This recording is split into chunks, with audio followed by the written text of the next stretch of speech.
We are really glad to host the presentation of the book of Councillor Canepari for two main reasons.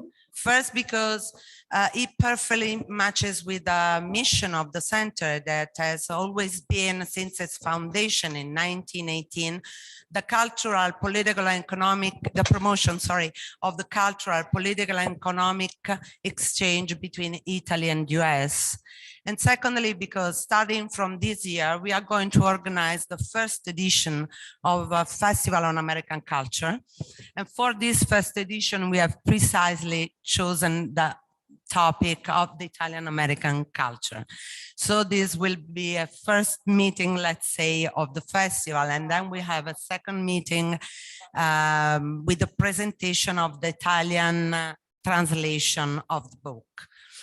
On this regard, I would also like to particularly thank President Scott Sprenger, not only for the contribution he provides to the library and to the festival, but also for the great opportunity he gave us today to host the meeting of the board of the American University Trustee. Would like to say welcome to all the members of the board, and I hope you will enjoy your meeting at the center. Last but not least, I'm sorry for the trouble caused by the restoration works. You know, this is a very historical building as it dates back to the 16th century, so it needs to be restored. And I hope you will be back next year so that you will enjoy the overall beauty of the building. If someone of you is interested in the building, at the end of the presentation, we can provide a quick tour of our headquarters. So who likes can join the tour.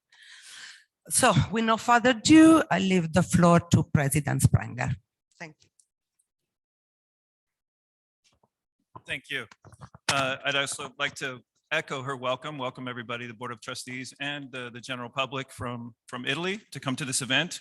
I'm honored also to welcome Andrea Canepari, both as our almost honorary doctorate, which will happen on Thursday. He's going to be awarded with an honorary doctorate from the American University of Rome. But also as the editor of this lovely book that I had a chance to read this past couple of weeks, The Italian Legacy in Philadelphia, published in 2021 by Temple University. I'm thrilled to be able to welcome him and to do a book launch for this recent publication. So as the Associate Director said, I think this is an illustration that sort of incarnates the principles of this particular institution of the Centro Studi Americani, which is a promotion of Italo-American relations. So it's perfectly fitting that we're doing this here today. In addition to Mr. Andrea Canepari, I want to also introduce a panel. So we're going to have a panel discussion. So I have my colleague Lisa Colletta on the far left.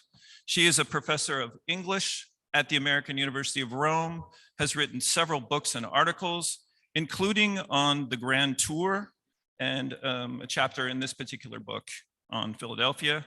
Next to her, we have Joseph Torsella, who's an American politician and former diplomat, and whose most recent post was in Pennsylvania as the treasurer from 2017 to 2021. He also served as the US representative to the United Nations for Management and Reform, illustrious career. We also have Chris William Sanchirico, I hope I pronounced that right, who is the Samuel A. Blank Professor of Law, Business, and Public Policy, and is at the Center for Tax Law and Policy at the University of Pennsylvania. So welcome, we've never met, nice to meet you. And in addition to the editor and the contributors, we have a moderator of this discussion, Neil Tanner, who's a senior vice president at Cigna Insurance and is also a board member of the American University of Rome. So the format today will be that Mr. Canepari will give a brief presentation of the book, And then we'll turn it over to Neil to ask questions from the contributors to the book. And then shortly thereafter, we'll open it up to Q&A if you all have questions about the Italian impact on Philadelphia. So with that, I'll turn it over to Mr. Canepari.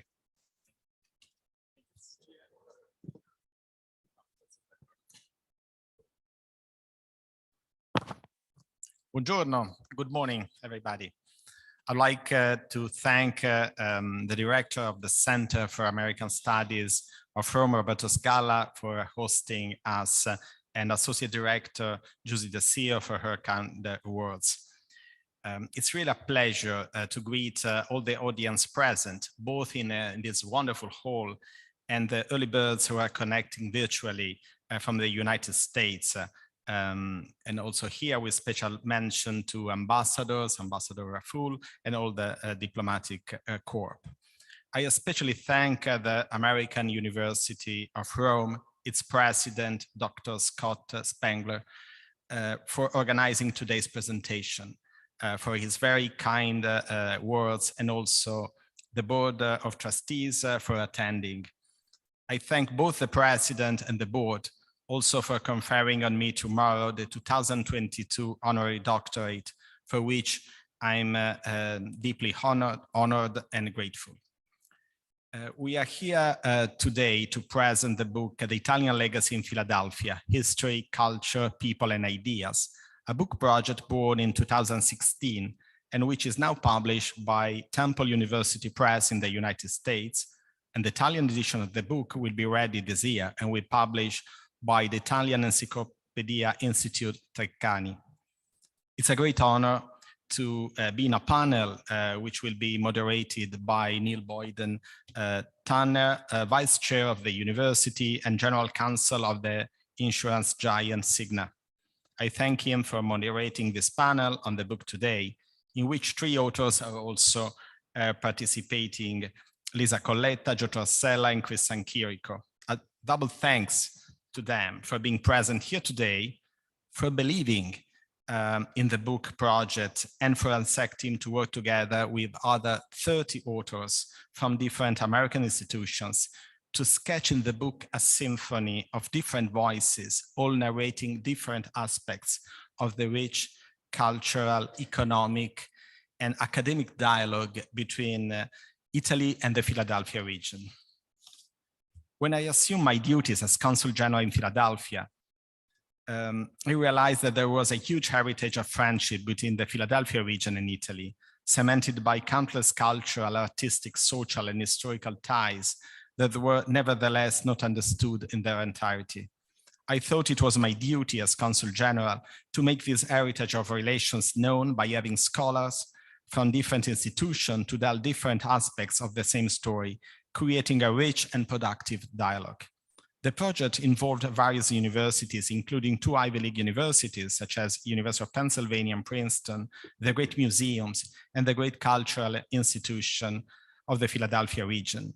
As co-editor of the book, I had the honor to partner with a great scholar, Dr. Judy Good, Professor Emerita of Temple University and former president of the Society for the Anthropology of North America.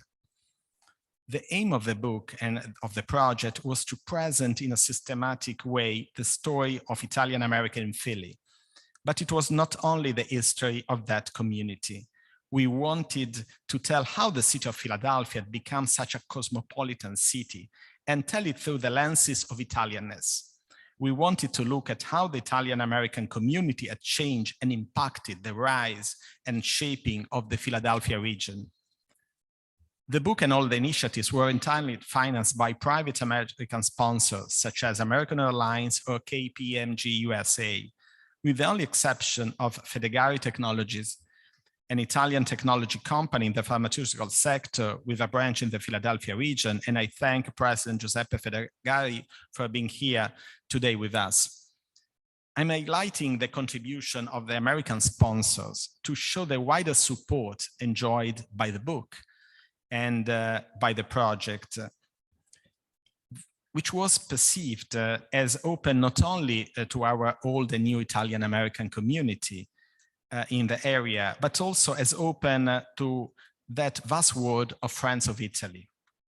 This is why the participants to the cultural activities organized by the consulate were not only the important cultural centers, university, national parks, museums, and Italian-American associations, but also associations such as the American Jewish Committee or the Anti-Defamation League, who had grasped the extremely inclusive and not ethnic character of the Italian events in Philadelphia.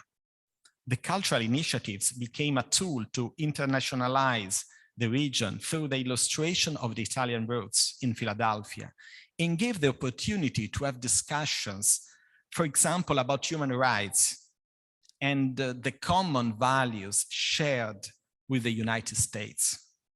This is why I emphasize how the largest funding for the book came from a state, from the Commonwealth of Pennsylvania, which in its budget bill, in a bipartisan intervention, exceptionally provided a significant grant to this Italian initiative and to the book.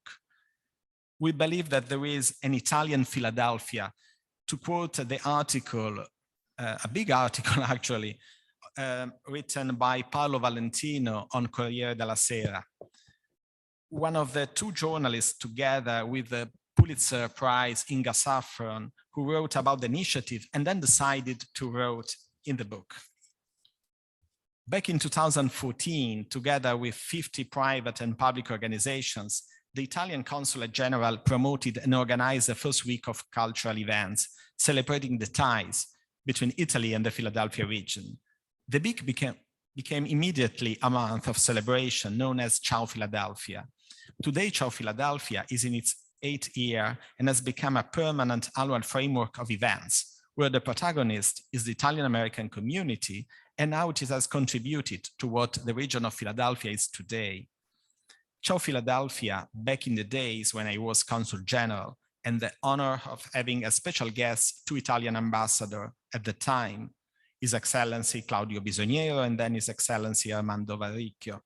Today, Ciao Philadelphia can count on the important presence in Washington of the ambassadors, Her Excellency Mariangela Zappia.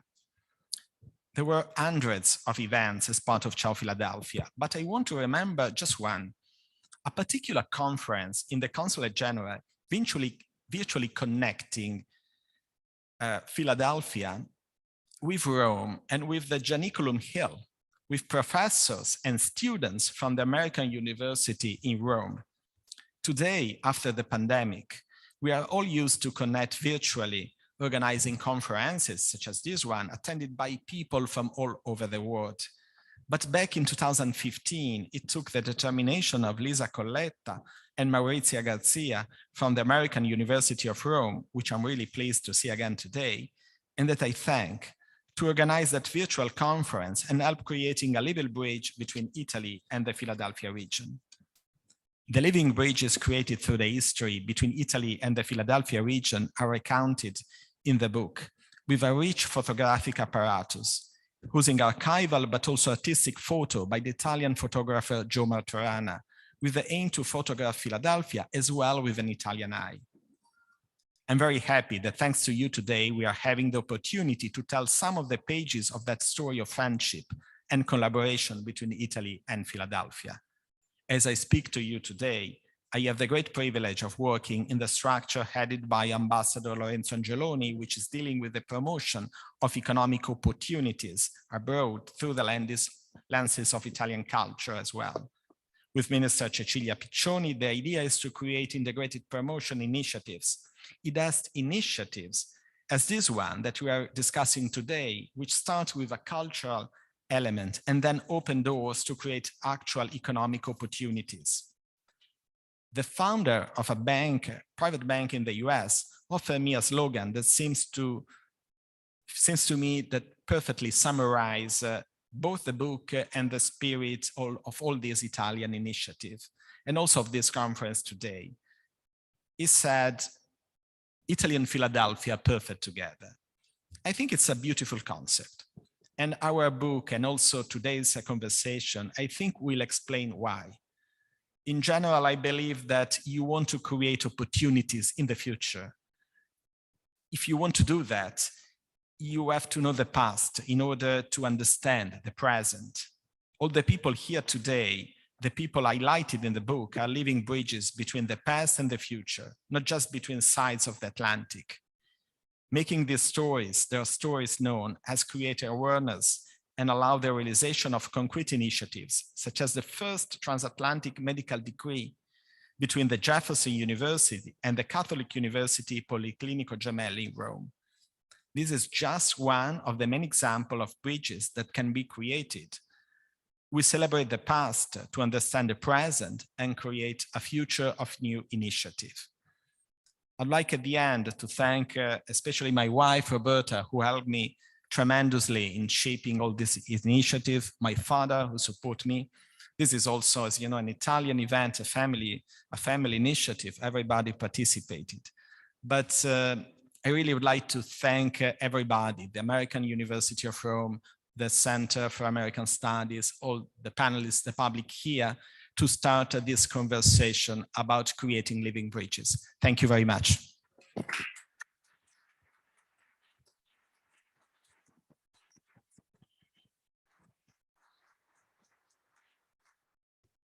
Thank you, Andrea. Buongiorno, everyone. Good morning, good evening, good afternoon to those joining us from around the world via Zoom. This is quite the room that we're in here for those of you that can't see it online, a wonderful place, and I'm thrilled to be here to kick off this discussion. Now, some of you may be wondering, why is this insurance executive moderating this panel?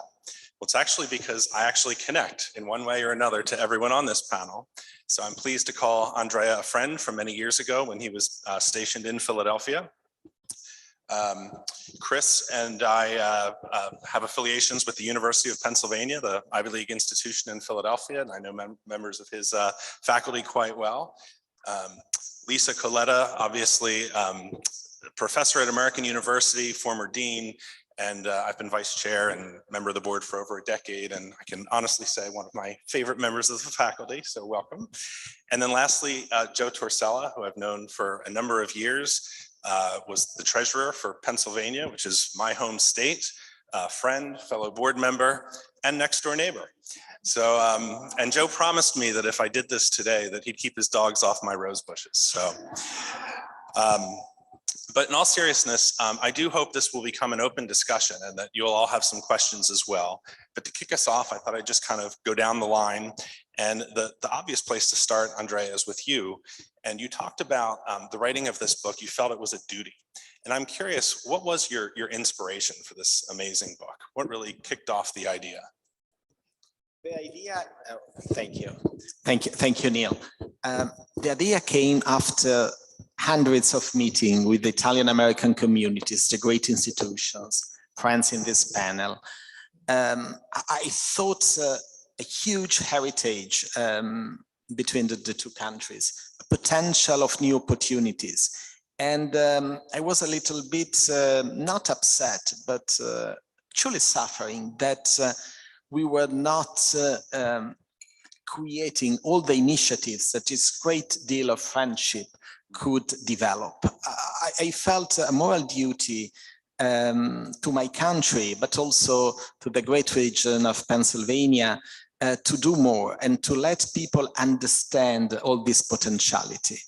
Because we really can do more. If we understand what happened, we can understand what are the days we are living, and we can jointly understand which new opportunity can arise for everybody. So that's what motivated me. No, that's great. And I can attest as someone who has strong affiliations with Italy and as a native Philadelphian, I learned so much from the book that I had no idea so many of those connections existed. So I definitely think you met that goal. I'm happy. So maybe we'll start with where the book begins, with the foreword, which was written by Joe Torsella. And Joe himself is a former diplomat.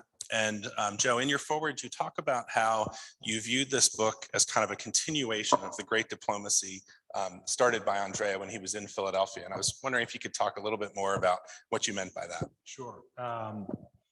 For the record, I made no such promise about dogs off his lawn. And also, it's very generous to include me as a, quote, contributor to the book. I wrote the foreword, unlike the actual authors here. For those of you who may share with me the status of grandparenthood, writing a foreword is kind of like that. You do none of the work, but you get to take a little of the credit. But I do think Andrea's brand of diplomacy was superb, and you can, I think, get a sense of it just from him a little today. Creative, inventive, outside the box, and thinking broadly about relationships, not narrowly about transactions.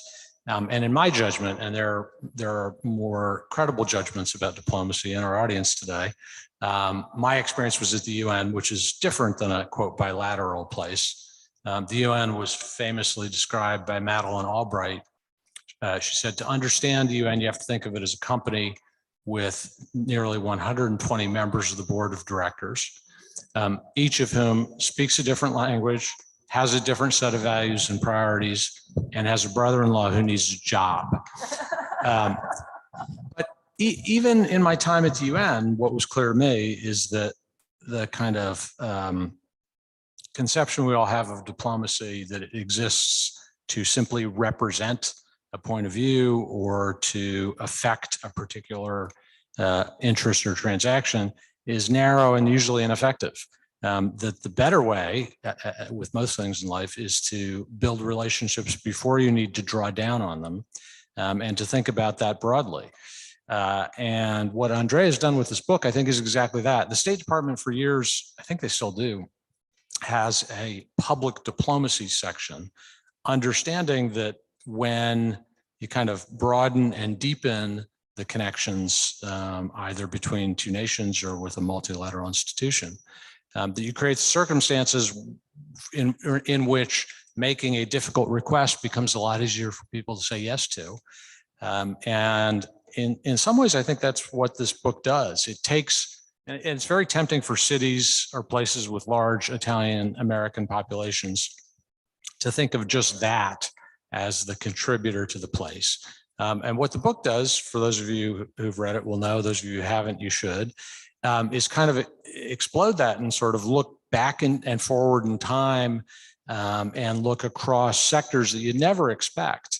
And understanding that in Philadelphia and to some degree also in Pennsylvania, the connections are so long, they go back to colonial times, and they're so broad, they're in all these surprising places. And the effect of that, I think, and the work around the book is to create in the reader an appreciation for something that was kind of a, sort of narrower. I always thought Andrea, and maybe more importantly, Roberta, were diplomats, extraordinary diplomats, because that's what they did. And they did it in, as I say, these very creative and unusual ways, that made it very, very, very hard for anyone in public life, as I was at the time, to say no when he came with an official request of any kind. So I think it's a superb book. It's an interesting illustration of the depth of these connections that most of us, even those of us who are native Philadelphians, Pennsylvanians, didn't understand. And a real tribute to him as an author and a model, I think, for a way to approach diplomacy that's effective and interesting. Thanks, Joe. And I couldn't agree more. This book, I mean, you could look at it through the diplomatic lens, through a beautiful coffee table book, to a serious academic work. And, some of the members of this panel did incredible amounts of research and wrote some really fascinating pieces. And Lisa, maybe I'll start with you, because you covered a chapter on Philadelphia and the Grand Tour. And maybe you could just explain to everyone who may not know what the Grand Tour was, a little bit about that, but then more particularly, why Philadelphia society's approach to the Grand Tour was so different from that of Boston or New York. Okay, I can get my microphone to work. Okay. As you said, I'm a little bit of an outlier in this book because I wasn't looking particularly about the contributions of Italian Americans in Philadelphia, but the tradition of the Grand Tour, which bridged a lot of, I would say, cultural experiences. Philadelphia was always an important city in the US, and it was involved in nation building, creating a national identity. And with its Puritan roots, it has a very different kind of approach to grand touring than Boston or New York, which didn't have that Puritan bedrock. And so the Puritan influence of the city was interesting because once people got wealthy, and we are talking about people who originally made their wealth in business, usually merchants, oil, building, and then by the second generation, they were lawyers and doctors, and they needed to be cultured. And so they sent their mostly sons to the continent to get a little culture. Not too much, because they didn't want them to be seduced by the pleasures of a Catholic Italy. So there was a lot of tension among the old Philadelphia families that went to Italy and what they were exactly supposed to do when they got back. It was a very different model. Most of my work actually deals with the British tradition of grand touring, but mostly legacy, the legacy of the grand tour and how that has gone on to affect ideas of what Italy is and how it fits onto the world stage, always often being defined by other people. Italy is inherently this. Italy is a land of contradictions. The British seem very confident in writing books about what Italians are like. And so I was kind of fascinated. It comes from their roots in grand touring. So that's mostly my interest. But this particular one was interesting because I didn't know a whole lot about Italians in Philadelphia. I knew from family, we're all Italian Americans, it seems like, so we have family spread across the East Coast. But the old touring families went to Italy with a specific kind of mission. They were sort of sent with their sons to bring back a certain kind of culture, because it wasn't just enough to found a nation on mercantile principles. There needed to be, we're talking about the early part of the 20th century, late 19th, early 20th century. And so by that time, the third generation of these captains of industry needed to go and bring back some culture, not too much, because they didn't want them to stay, which a couple of them did. And some of the more interesting stories are those that decided not to return and stay in Italy and live a kind of decadent and luxurious life, which wouldn't have gone over very well in Germantown. Okay, it wouldn't have gone over very well in Philadelphia. So that was the main idea, to come back. And the legacy of their trips abroad, they're learning about the cultures. Paris was the place where you went to sort of get manners, but the main focus of the Grand Tour was always Rome, more than Greece even. This was seen as the foundation of Western civilization, and it's where you went to get cultured. And oftentimes the Americans and the British saw themselves as inheritors of that empire, and they needed to have the kind of cultural capital in order to build that city on a hill, in order to transfer those values to the new world. So a lot of them sent their sons mostly back, and many of them really contributed, as I say in the book, to the cultural life of Philadelphia. They founded orchestras. They founded the first zoo. They founded the Athenaeum. They were involved in really building a cultural part of Philadelphia that needed to be done. And so they did their job. They were supposed to go back and acquire culture and bring it back in a particularly American way. So that's my interest. And I would just like to say one thing. I really want to thank Andrea for doing this, because if anyone's ever edited a book, it's the worst experience in the world. It's like, 30 contributors. I couldn't believe it. It's easier to write your own book. And it's really a lot like herding cats, and your grace and patience was much appreciated. And if I could say one more thing, because I feel a bit of a fraud in this group, but I would like to also think, in addition to President Springer, our former president, Richard Hodges, who was the one who introduced me to Andrea, and he was the former director of the Penn Museum. So if anyone should be up there, it should be Richard and his legacy, speaking of legacy, of the sort of cultural connections he's forged. I think we still are living in it with AUR and the importance of those. So I wanted to thank him in absentia, because that's how I met Andrea.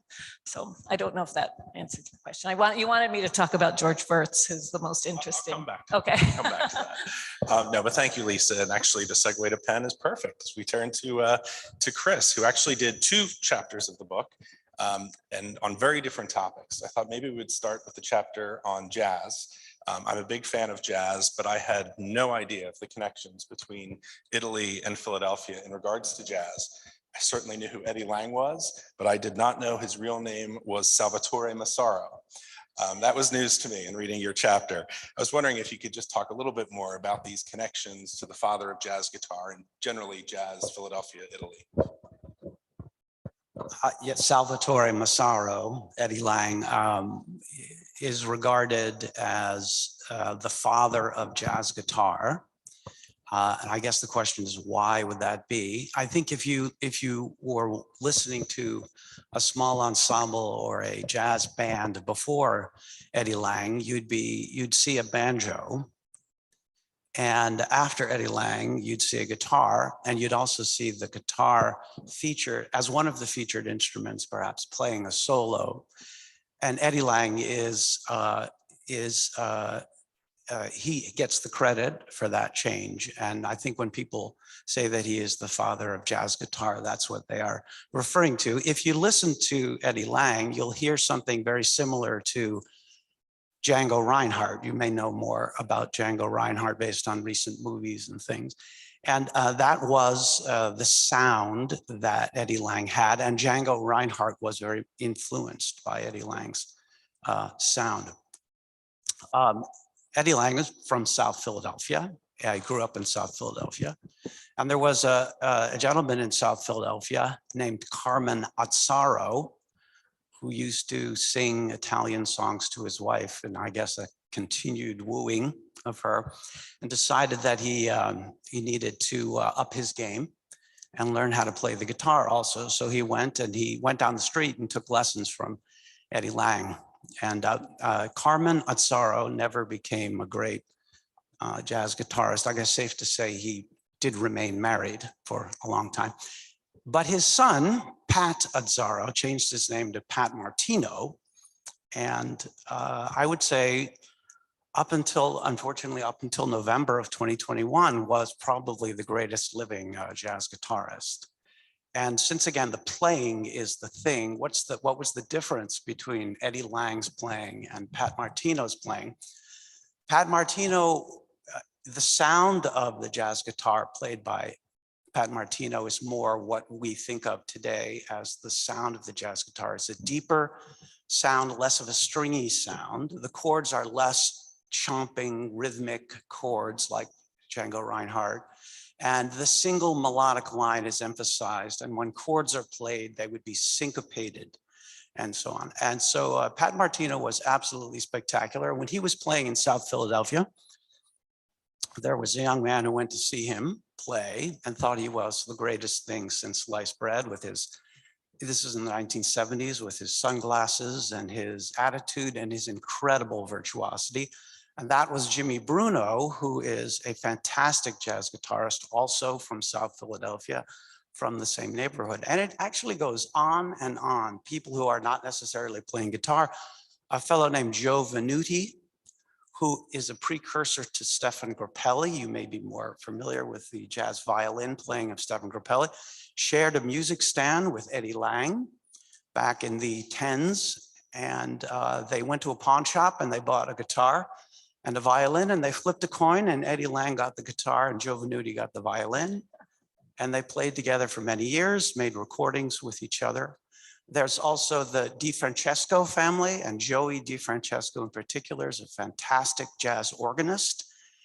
Tony Maselli, a fantastic vibraphonist, and the list goes on. So I think if you ask these musicians what it is they do, they wouldn't say that they were Italian-American jazz musicians. They would say that they were musicians, and they would be happy to play with anyone who could keep up with them, or even better, lead the way. But it's actually quite interesting to note how much, of course, the story of jazz in the United States is fundamentally or centrally, most centrally, an African-American story.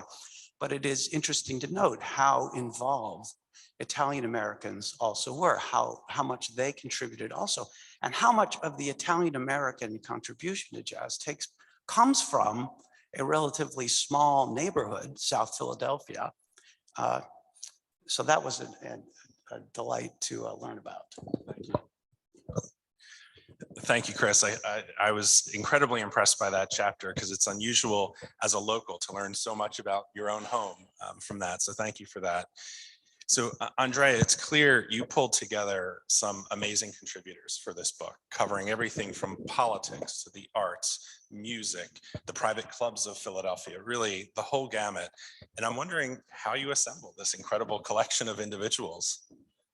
That was really the fun part. I mean, being a diplomat, you have the privilege to being able to meet everybody, to know everybody. It's a title that opens doors.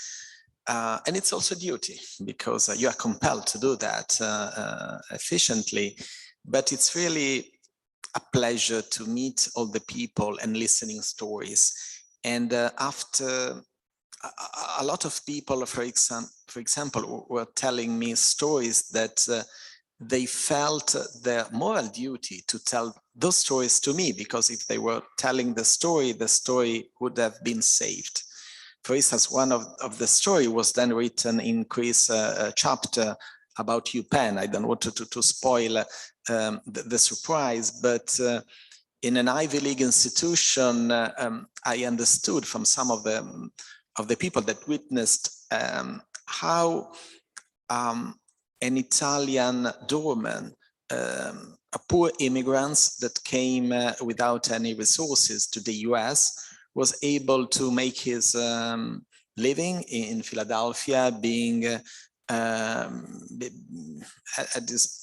the possibility to have a little capital, invest wisely. And then he was able to found, after his death, the first, the Italian Cultural Center, the first chair of Italian studies at an Ivy League university in the Philadelphia region. And the people that, and it was not easy. I love UPenn, it's my alma mater as well. But at the beginning, they tended, from what I understood, to love the money of the endowment and less the idea to establish the chair. So the Italian community had to fight. And we have here another friend of mine and former Consul General of Italy, Anna della Croce, that maybe knows the story for being a part of the team that supported the establishment of that chair. So these people, so if you think of poor immigrants who had the idea to found a chair of Italian studies inside an institution that was not always friendly with the mass of the Italian-American migration. So he had this idea. And the other people, there was a reaction, let's have this chair to be established. So these people, after decades, they came to my office and they gave me a manuscript. You have to read it.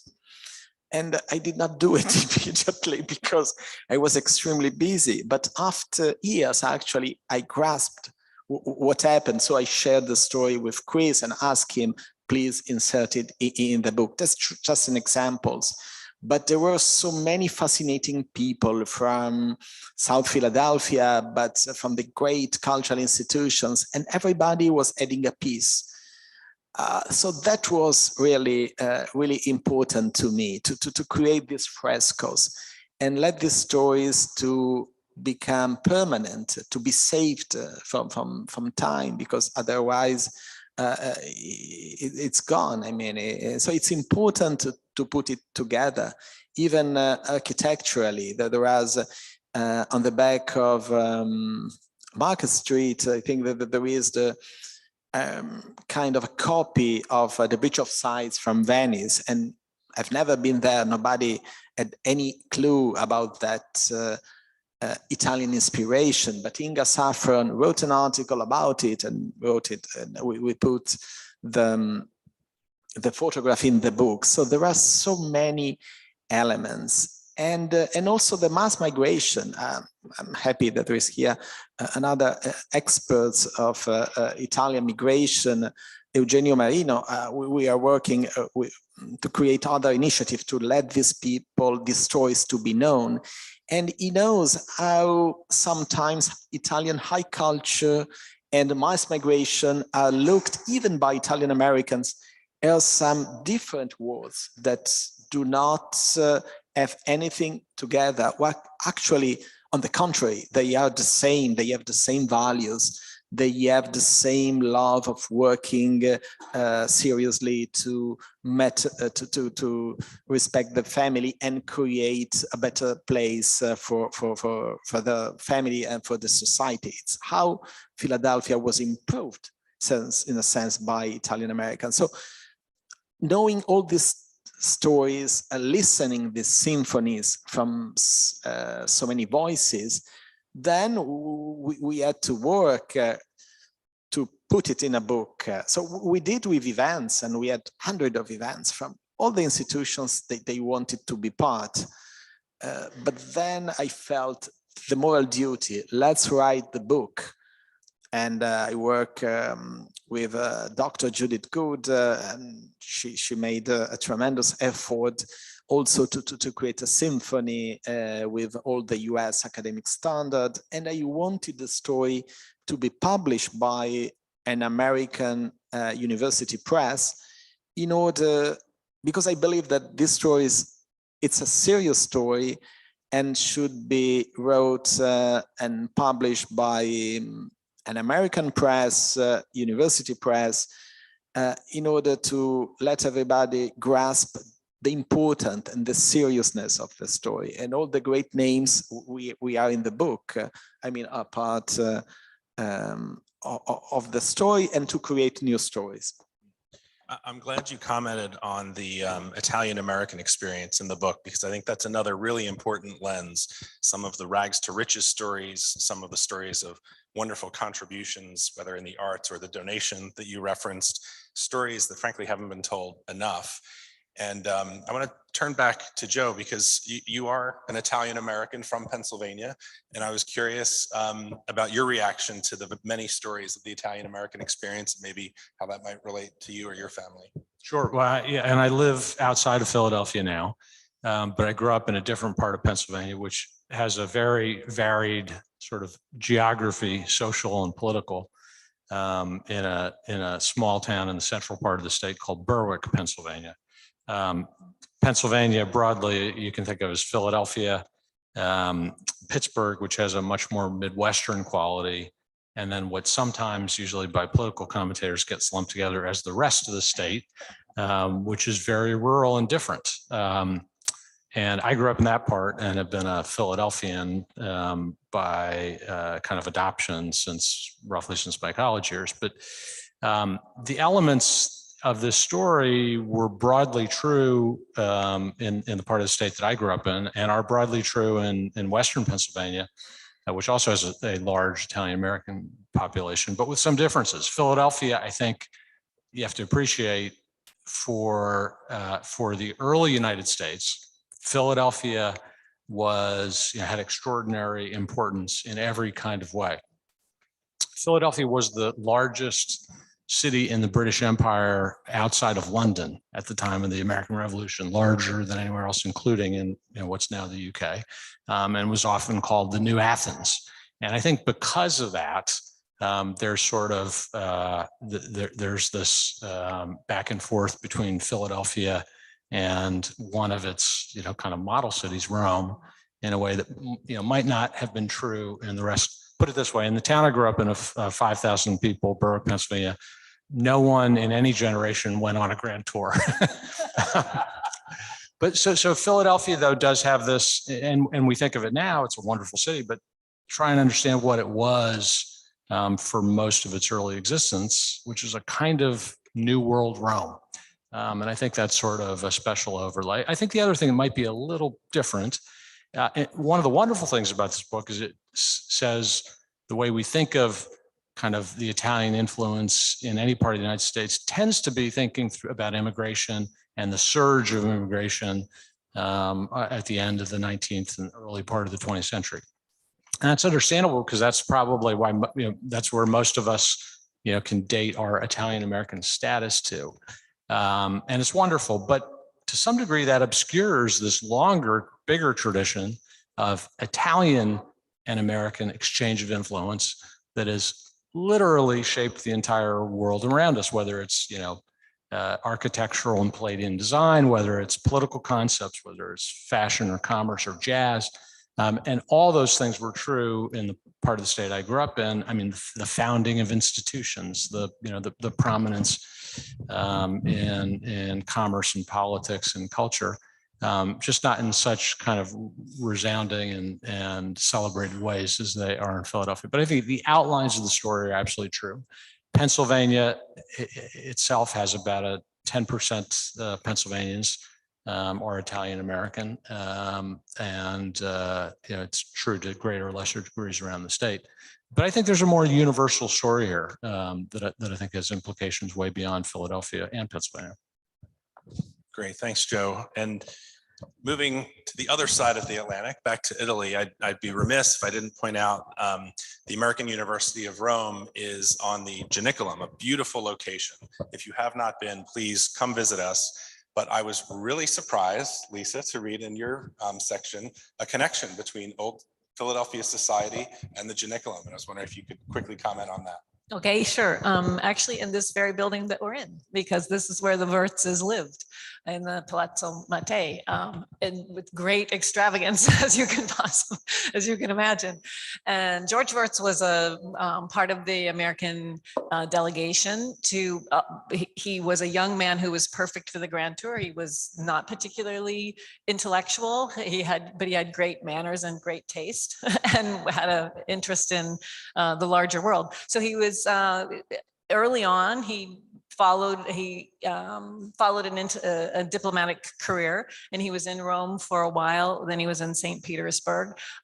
He came from an extremely wealthy family, and when his first wife died, he married an even wealthier woman, Henrietta Potts Tower, who was also from just outside of Philadelphia.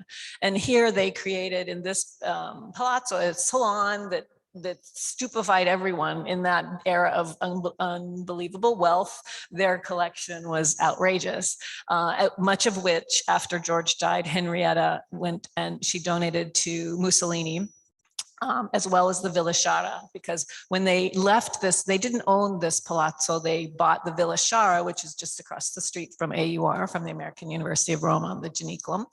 And at her death in 1933, she also donated that to Mussolini, who she was quite fond of, under the condition that it was made available to the Italian people. So the collection, the Wurz collection, is in Piazza Venezia, that permanent collection, and it's very large collection of very eclectic art that is not easily seen in Italy. There's lots of things from Russia and the Far East from their travels. So that's quite interesting as well. But so the main connection between the Philadelphia culture and the Janiculum and this building itself revolves around the Wurz and their interesting legacy. And I thought what Joe was saying was interesting too, because you'd be pretty hard pressed to find an Italian American who went on a grand tour. And in fact, mass touring wasn't something that happened until much later. It was always something reserved for the upper classes. And it's for that reason, it's hard to track Americans on the grand tour, because unlike the British, who sent up until the late 19th century, it was still pretty much restricted to the aristocracy, or at least the very upper classes. And so there's a lot more archival evidence there, their letters, their family papers, their histories. But American families who traveled, you have to go to boat manifests and it's very difficult archival work. There hasn't been a big collection of it. But in my chapter, the real difference is that it's focused on that upper class of Philadelphians who went to Italy and really tried to forge cultural connections. But that happened even, as you mentioned earlier, with the Kuhn family, who Charles Kuhn was married to Catherine Adams, the granddaughter and great-granddaughter and daughter of US presidents, and who they lived in Florence, but their interest was during the Risorgimento. They were very engaged in pamphleteering and fighting for the Italian state, and they saw it as a cause célèbre, and they really built a lot of sympathy back in the States for the Risorgimento and the battle for creating a unified Italy. So the connections culturally and politically do predate the thing that most of us think about, which is mass immigration around the turn of the century. So they run much before that. Thanks, Lisa. Mhm. So I'd like to conclude with Chris, but then open it up to the audience for questions. And Chris, I'm going to ask you a very open-ended one because you have many Penn alums on this panel. And there were so many interesting things in that chapter on Penn. Again, full of surprises, things I never knew, especially the story you told, I think is a great story. What surprised you the most in pulling that together? Well, I think I was most interested in the in how the history of the University of Pennsylvania, which has been a piece of Philadelphia and American history for 275 years or so, which, by the way, on the other side of the ocean seems like a large number. Sitting in this room, it's hard to imagine that that's a large number. But how the University of Pennsylvania's history reflected, as a small piece of Philadelphia and the United States, reflected the history of the United States, especially in terms of the interaction with Italy and Italian Americans. And one particular period that I think is particularly interesting is the end of the 19th century coming into the 20th century, where you have two things happening at the same time. You have some very public spirited people in Philadelphia society, William Pepper, Sarah York Stevenson, and others who are very interested in Italy and are founding the Penn Museum at the time and are engaged very proactively in obtaining artifacts. In particular, in this case, it was Etruscan artifacts from tombs just north of Rome, and what they had to do and how they had to keep at it to get that stuff to the Penn Museum and have it come to them in a form in which they could tell where the artifact was discovered, which tomb it had been discovered in, where it was in the tomb when it was discovered. And it was an amazing endeavor and quite a successful endeavor. But as they were trying to bring, very proactively trying to bring pieces of the Italian past to the United States, at the same time, the Italian present was flowing all by itself into the United States. In 1870, when they're getting started with their ideas of the Penn Museum and so on, there are 300 Italians in Philadelphia. By 1910, there are 77,000 Italians in Philadelphia, a 250-fold increase during that period at a time when the population of the city is doubling. So that was a very big change for Philadelphia. And what's I think interesting is that it's important to keep in mind, and this has been mentioned, from where these Italians came. There's a fantastic book that we don't know as well, but Italians know very well, I am told, which is called Christ Stopped at Eboli by Carlo Levi. And Carlo Levi describes what he was a critic of Mussolini, and he was internally exiled to the south of Italy for a few years during that era. And he describes the living conditions of the people. And he talks about how they lived in single rooms. So imagine your first apartment, the studio apartment you got right after you graduated from college, except your entire family lives there with you, and all of your livestock are also living there with you in that one room apartment. That's what it was like. And Carlo Levi says, but on the wall, right next to the picture of the Madonna, was a picture of Franklin Delano Roosevelt, and maybe a US dollar pinned between them. Because there was this, we don't really understand it as bidirectional, but there was a bidirectional flow between Italy and the United States at that time, southern Italy and the United States. And Levi says that the Italians of the South saw New York as their capital as much as Rome or even Naples. So they came to the United States in droves. And I think it's fair to say that the generation that arrived as adults had very little to do with the University of Pennsylvania. Perhaps they were employees, but we can ask the question, what about their children who would have been born sometime around 1905? So if you go into the yearbook of the University of Pennsylvania for the 20s, you page through, you see something, you see a page with a photograph of about 20 or 30 young men, and then underneath about 50 or 60 names that are unmistakably Italian. And that was the Italian Club. And these people belong to the Italian Club. And if you cross-check with the graduation announcements and with other Italian-American names, it seems as if a fair conclusion is that every Italian-American at Penn at the time was in this club.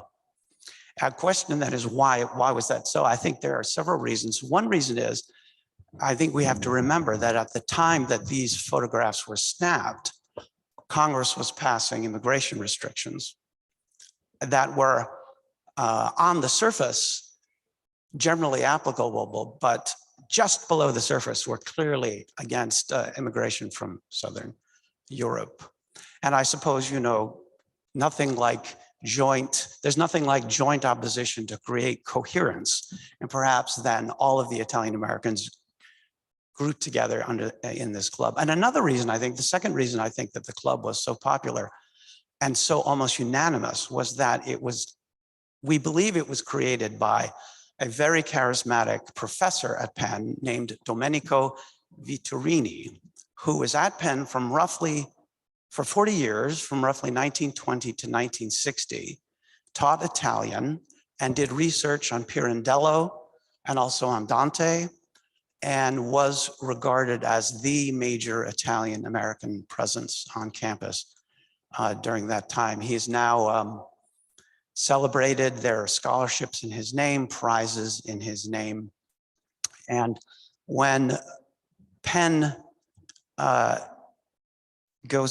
went back to solicit some of the more successful members from that photograph, they would, in part of their pitch was to remind the students of this fellow Domenico Vittorini, and some of them gave very generously, maybe as a result of that memory. Thank you, Chris. And now, as promised, we'd like to open it up to the audience if we have any audience questions. Sure, Liz. Sorry.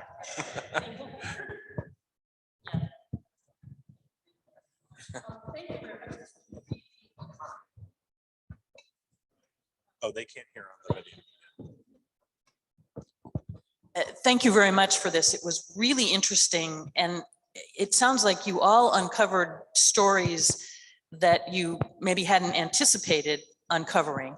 I'm wondering what the reaction to the book has been in Philadelphia, and if people are still are pursuing other stories, or where you see this going, because while it is apparently a beautiful coffee table book, it also sounds like there's a lot there. So thank you. No, it's a great question, because all this initiative is with the idea of creating bridges. So what's the end of the bridge? Actually, it's a never-ending story, hopefully. I'm very happy. I don't know if I'm spoiling anything, but there are a group of great people, different generations, working now to create a website called Ciao Philadelphia, which was the same name of this cultural initiative. And they are collecting stories, and they will announce soon this website as next step. I'm very happy that we have here the sister of one of the protagonists of this initiative, Joanna Della Valle, and her daughter Margot. I'm happy that they are here. And Joanna is sister with Stacy Storm, and they are working with the father, a great friend of mine as well, Joe Giacovini, who is a giant in the legal arena, but not only of Philadelphia. And with other great people, Dominic Caruso, former CFO of Johnson & Johnson, and Wells Philip Rinaldi, and my wife, actually, she's in the board, and Roberta and Dominic Vallucci and others are working to create this new project. So the idea is to continue, and as soon as we have awareness, knowledge, I think next step can be done. And due to COVID, we are actually just starting with presentations and public activities about this project that started in 2016. So everybody was extremely patient among the authors, but also there was huge work in doing that. So now it's time to see what the next direction would be. Thank you. Liz, can I just quickly add to that? In terms of next step, I'm just going to note the success of the Stanley Tucci series, last year's honoree. I'm going to note that AUR has a spectacular film department, and I'm going to suggest a further bridge.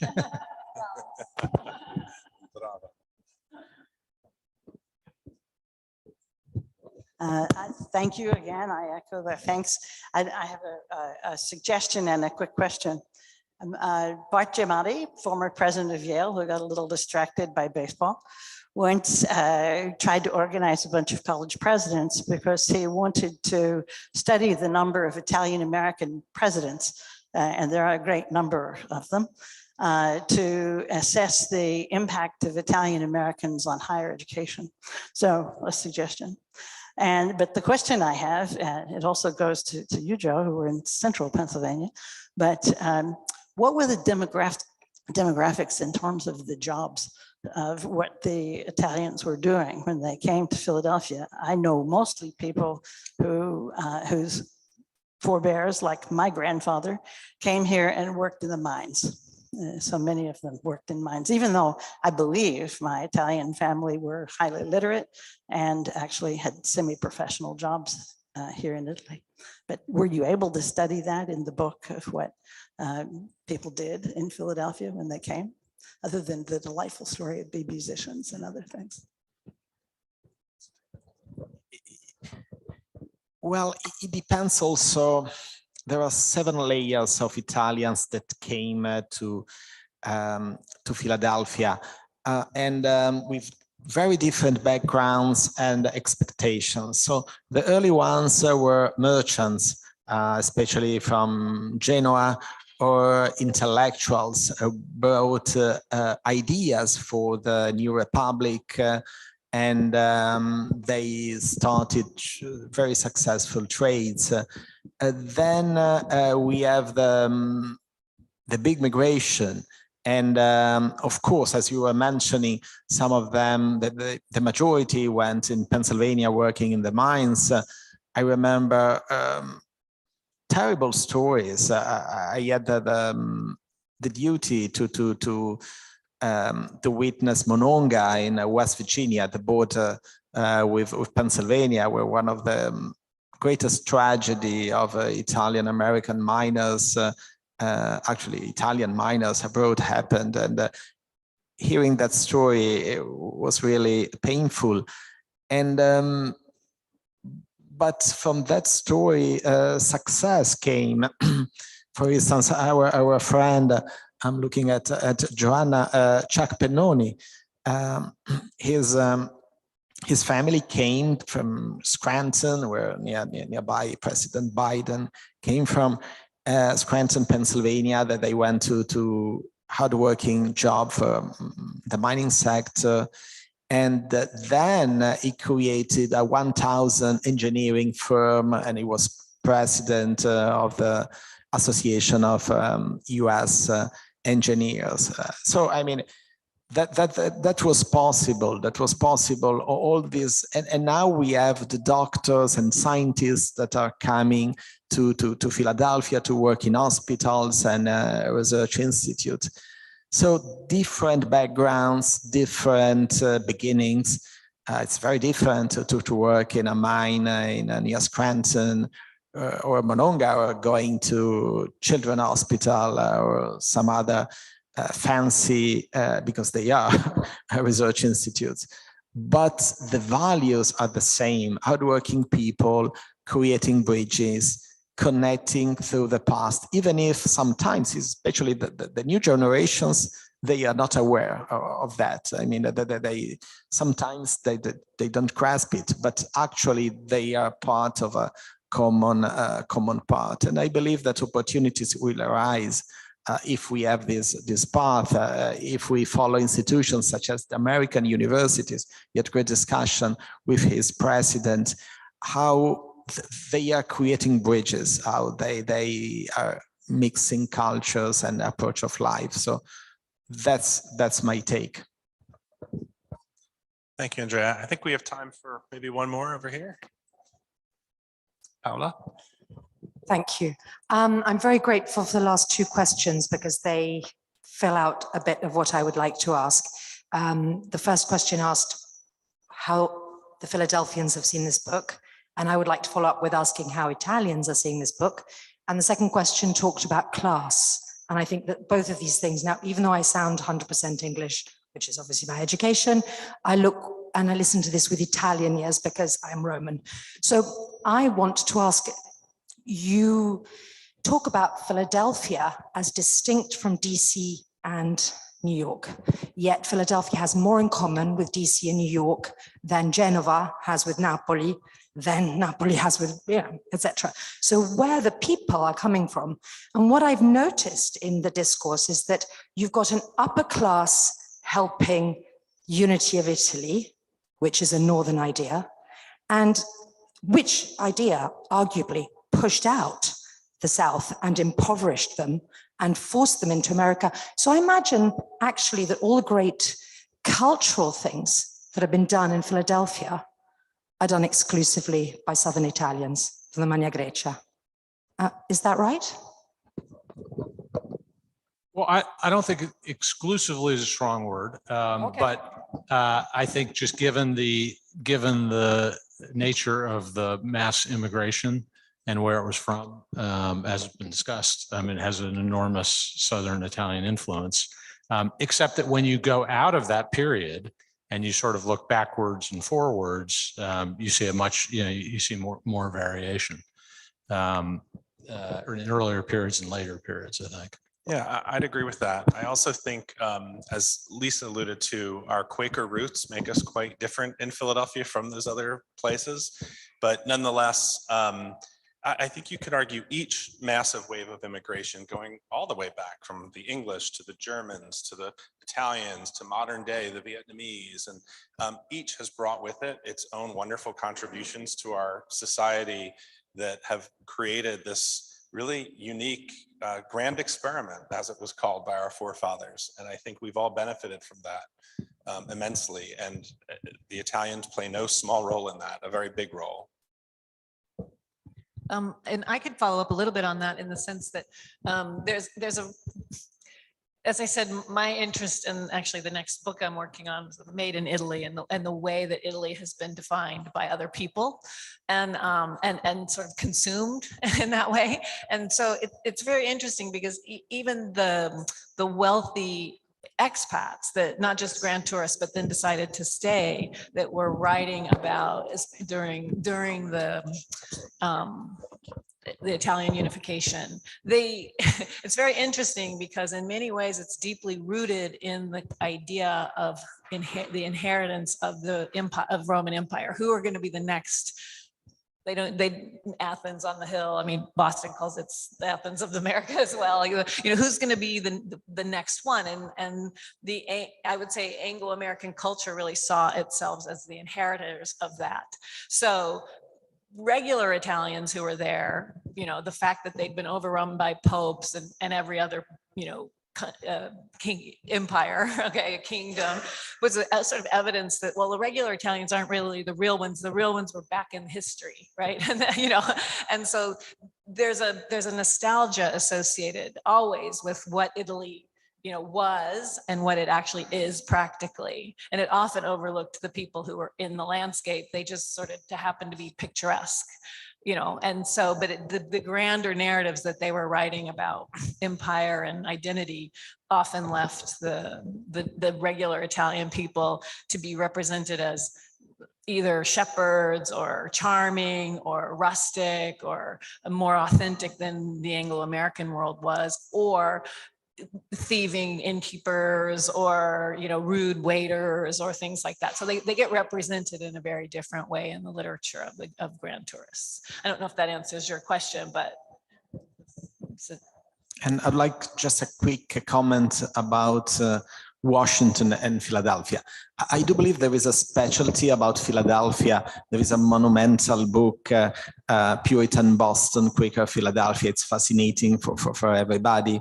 But just a very brief comment. I love Washington as well. I met my wife and my wedding was celebrated in Washington, D.C. So it's a city which I truly love. And actually, I co-edited another book, The Italian Legacy in Washington, D.C. in 2008.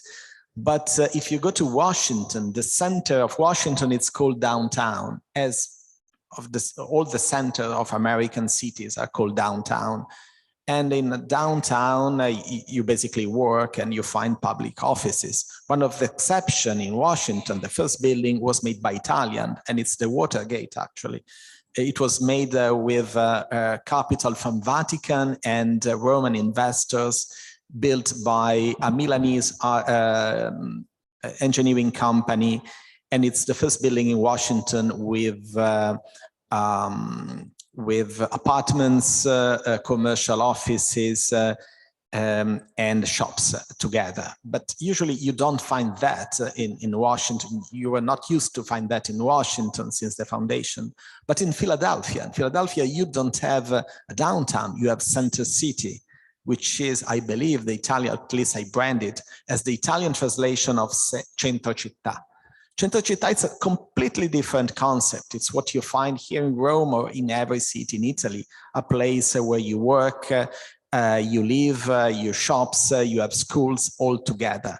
So I think that's the symbol of how different is Philadelphia and how it was shaped by this European and the Italian influence. Thank you, Andrea. And thank you everyone for joining us today. I'm pleased to say we now have an aperitivo in the back room to which you are all welcome to enjoy with us. And I'd like to thank all of the panelists and of course, Andrea for putting this together today.